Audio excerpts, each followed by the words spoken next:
Hey guys, it's number one Steve here, and I'm bringing you another pay-per-view review today. Today, I'm going to be giving you my opinion on every pay-per-view match for Hell in a Cell. Hell in a Cell is this Sunday, and we have only a couple matches or two that really appeal to people, okay? So, without wasting any more time, let's do this. Alright, so, the first... Hold on a second, let me just move this over a little bit, give it a little bit more light, kinda.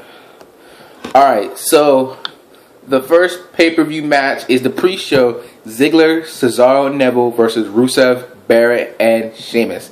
Let me just say, first of all, that Barrett and Sheamus together as a tag team are incredible. They are a good tag team, and that's that, right? Now, normally I would say that the faces would win this one, more specifically maybe the heels. Because Monday Night on Raw, the heels did win. But in this scenario, I got this from WhatCulture.com from Adam, and he actually made up a good point about how the faces are on the verge of winning, and then Ziggler would do some kind of miscommunication, and they would lose the match, which would go on to interact with John Cena later on in the night, but I'll get into that a little bit later. But if that does not happen, though, then obviously I'm going to go with the faces winning the match because the heels did win on Raw. The reason why this is about is because Randy Orton is injured, so they just decided to drop the Dean Ambrose and tag team match with the Wyatts. Alright, so number 2 is the Hell in a Cell match between Roman Reigns and Bray Wyatt. The question here is, who needs it most? Who needs the win? I mean, Bray is a good character. He's a good guy. And, you know, he can bounce back from losses. Like how he kind of bounced back from The Undertaker. And how he kind of bounced back from... Well, what else other feud did he lose? Because he beat Dean Ambrose. Well, he always bounces back. Let's just say that.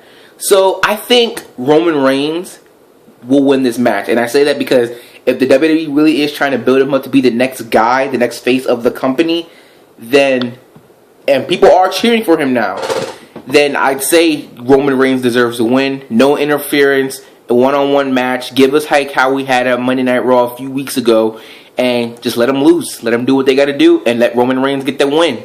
Because if he is going to be winning the WWE Championship this WrestleMania coming up, then he's going to need a win.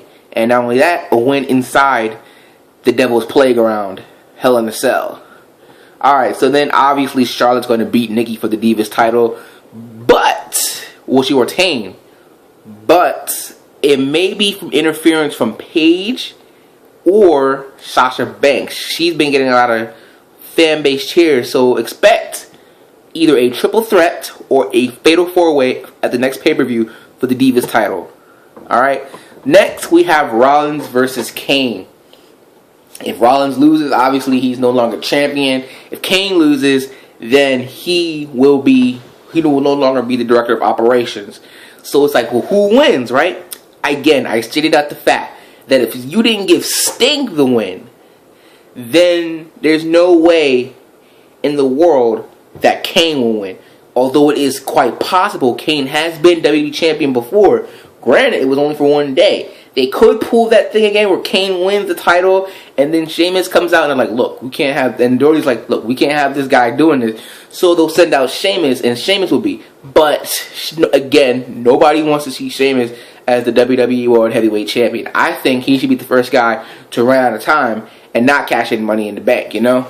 I think that's... will be interesting because WWE likes to, make things happen and get people talking. What else will get people talking? And wow, Sheamus becomes the first person not being able to cash in Money in the Bank. He ran out of time.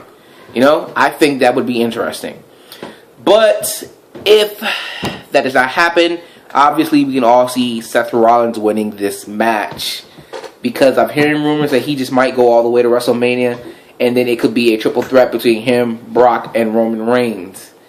So, there. What will be interesting, though, is if Roman Reigns did not win the match, Royal Rumble match, but Brock Lesnar did. That would be interesting. Face it there. There we go. A little bit better. Alright, so next we have the New Day taking on the Dudley Boys. I can see the Dudley Boys losing this match. They don't. Again, I kind of agree with Big Tasty or Nasty, whatever his name is on Bleacher Report. I agree with him. I think we should wait till TLC or maybe even WrestleMania because they are the Dudleys are the 9-time tag team champions, and the New Day is the hottest thing in the tag team division right now. And they need to keep their momentum going, especially with the fact that they're turning full-fledged heel now. And they will always be silly because that's their thing, but they're become more serious, and I actually like that side of them. And they have to keep it that way by them keep winning. Xavier Woods was not on SmackDown because he got put through a table. So if Xavier Woods does not appear on Sunday with them opening up, then he could become as a distraction, allowing the Dudley Boys to lose again. Alright, so next we have Owens versus Ryback. It's kind of the same situation for Charlotte versus Nikki. Obviously, we know Kevin Owens is going to retain. Which would be interesting, though, would be who would be challenging him next. I think the best option would be for Sami Zayn. And I say that because if we think back, Kevin Owens is the one that took Sami Zayn out and beat him for the title, right? So back at NXT. So I think it would be kind of like a, you got me, now I'm going to get to you and take what you want, which is the Intercontinental Championship. Plus, he already debuted on Raw, so, I think it'd be the perfect feud, right? Obviously, it writes itself. So then we come to Cena versus his mystery opponent. Now, there are different ways this can go by. I have 5 or 6. I'll name all of them that I know, and I'll say how each one works out. Obviously, if you've heard the news, the WWE is interested, and so is Alberto Del Rio, in coming back to WWE. He could be that guy. If you think back to last year, I believe it was, or maybe the year before, at Hell in a Cell, Cena did come back from injury, and he did beat Alberto Del Rio for the World Heavyweight Championship. What better way, like more of a deja vu kind of thing, if Alberto Del Rio came back and he beat Cena for the United States title? That would be interesting. So that's why my first option is Alberto Del Rio. The second one is one that you've heard me say before, which is Carlito. When he debuted, he beat John Cena for the U.S. title. So it's another bit of deja vu of, hey, Cena, I came in WWE, I beat you for that title, and now I'm going to come and I'm going to do it again. Obviously, that would be a good match, and I don't know if both of them, neither one of them are signed yet, but that would be good. Number 3, Dean Ambrose. Since he is not going to be in the pre-show and facing the Wyatt family, this will be the next option. I've heard the WWE wants to push him. I mean, really, if you think about it, they're pushing Roman Reigns, they're pushing Seth Rollins, but they're not pushing Dean Ambrose, right? So I think the best way is Ambrose was the very first guy to challenge Cena for the U.S. title at WrestleMania. So for him to be the one to come and beat him for that title, I think it would be good. So that's why I think he's my number 3 option. Number 4, the yes man himself, Daniel Bryan. If you remember a couple weeks ago, I said that WWE said that he had to go get a third doctor's opinion on whether or not he's cleared to compete. I haven't heard anything, but for what I know, he may just be good. Hopefully that's why they're keeping it a secret. Like, we didn't know the Dudley Boys were going to be back, and they came and surprised us. So for all we know, it's DB coming out. And Number 5 would be Tyler Breeze. He debuted on this past SmackDown. I did not watch SmackDown, but I read it. And I think, if anyone, most likely will challenge him, and it would be Tyler Breeze. For him beating him, that wouldn't be surprising, because obviously we all know Cena's leaving. So, there's that. Then, obviously, the last option is what ties into what I said earlier for the pre-show, and that is Dolph Ziggler. Dolph Ziggler came close to beating Cena on Raw for the United States title a couple weeks ago, and because of that miscommunication that was not there for them, which cost him the match, then Ziggler could come out, he could face him, turn heel, and do it. Although, since Tyler Breeze beat up Ziggler on SmackDown, he could be getting into a feud with him. But those are the options of who could face John Cena and beat him for the United States title. Those 6 guys. Obviously, we all know Cena will lose because he's going off to have personal time. I've heard it could be for a TV show, or it could just because he wants, to take some time off, which is well deserved. because John Cena is what he say he is. He does not give up. He's the first and the last to leave. That's just his attitude. And then finally, Undertaker, Brock Lesnar, Hell in a Cell. Who wins? Obviously, I gave my opinion in an old separate video, and I said that The Undertaker is destined to lose this match. The only way, there are only two outcomes I see this playing out.